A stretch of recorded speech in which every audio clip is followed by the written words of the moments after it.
ভারতের সাথে বাংলাদেশ কেমন সম্পর্ক চায় সে সিদ্ধান্ত বাংলাদেশকেই নিতে হবে বলে মন্তব্য করেছেন ভারতের পররাষ্ট্রমন্ত্রী এস জয়শঙ্কর। বলছেন, দিল্লির সঙ্গে ঢাকা ভালো সম্পর্ক চাইলে প্রতিদিন দোষারোপ করা চলবে না, এটি মোটেও ঠিক নয় বলে মন্তব্য ভারতীয় পররাষ্ট্রমন্ত্রীর। গেল আগস্টে শেখ হাসিনার পতন এবং অন্তর্বর্তী সরকার দায়িত্ব গ্রহণের পর থেকেই বাংলাদেশের অভ্যন্তরীণ ইস্যু নিয়ে প্রতিনিয়ত আলোচনা সমালোচনা করে আসছে দিল্লি।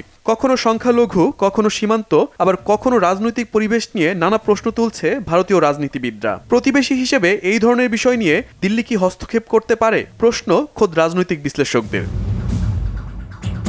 ওমানের রাজধানী মাস্কটে বাংলাদেশের পররাষ্ট্রমন্ত্রী তৌহিদ হোসেনের সঙ্গে বৈঠকের এক সপ্তাহ পর রবিবার এক অনুষ্ঠানে ভারতের পররাষ্ট্রমন্ত্রী দাবি করেন, বাংলাদেশের সাথে ভারতের মধ্যে দ্বিপাক্ষিক সম্পর্কের মধ্যে দুটি বিষয় সমস্যা তৈরি করছে। প্রথমত, বাংলাদেশের সংখ্যালঘুদের ওপর হামলা এবং দ্বিতীয়টি রাজনৈতিক ইস্যু। প্রতিবেশী হিসেবে ভারত এই বিষয়গুলো নিয়ে কথা বলছে, এটাই স্বাভাবিক বলে দাবি করেন পররাষ্ট্রমন্ত্রী জয়শঙ্কর। আর বাংলাদেশের এই বিষয়গুলো নিয়ে ভারতের দোষারোপ করা উচিত নয় বলেও মন্তব্য করেন তিনি।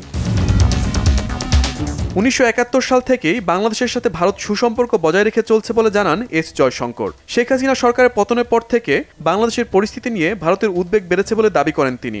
বাংলাদেশের সংখ্যালঘুদের উপর হামলার দাবি তুলে জয়শঙ্কর বলেন, এটি বন্ধ করা উচিত। তাই ভারত বিষয়টি বারবার তাগিদ দিয়েছে, কিন্তু পক্ষান্তরে অন্তর্বর্তী সরকার প্রতিটি বিষয়ে ভারতের দোষারোপ করছে।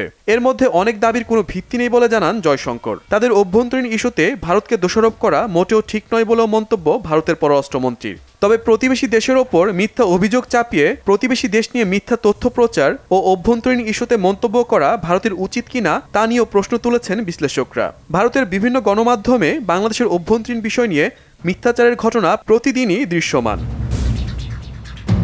এর আগে গত সপ্তাহের রবিবার ওমানের রাজধানী মাস্কাটে অনুষ্ঠিত ৮ম ভারত মহাসাগর সম্মেলনের মধ্যেই দুই প্রতিবেশী দেশের পররাষ্ট্র মন্ত্রণালয় পর্যায়ের আলোচনা হয়। পরে সংবাদ মাধ্যমকে পররাষ্ট্র উপদেষ্টা তৌহিদ হোসেন বলেন, বাংলাদেশ ভারতের দ্বিপক্ষীয় সম্পর্কের উন্নতি করতে হলে অবশ্যই ভারতকে বাংলাদেশ নিয়ে ভুল তথ্য রটানো থেকে বিরত থাকতে হবে। Shahid Arafat, Bangla vision, news desk.